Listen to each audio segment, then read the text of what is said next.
say finding something that's going to be really, really relevant to your target audience, and something that people actually want to share beyond, just finding, oh, this is narrowly interesting. The main generation out there has got the millennial generation, but they are so fickle, and one minute they really like something and the next minute they have a completely different opinion about something. From a client perspective, it's definitely resourcing in terms of, first of all, time and cost efficiencies, obviously to create a really compelling piece of content.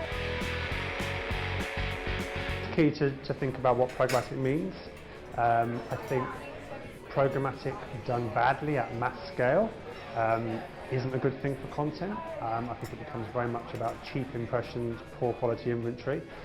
If we're talking about programmatic as a means to make the automation of buying easier, in theory that shouldn't have a detrimental effect. I wouldn't want to say the death. I don't necessarily even think the dawn. I think there's a middle ground for programmatic. Programmatic has, it can be seen as quite a dangerous tool.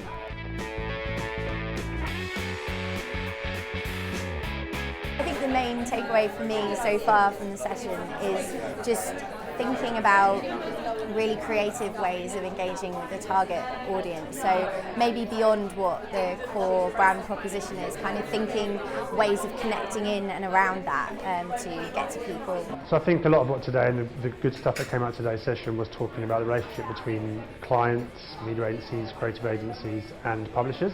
And the biggest challenge for me is the time that people have to get them all in the room, and the source of an idea. I think what often happens is that media agencies and publishers get left right to the end. They have very little time to create great ideas for great content.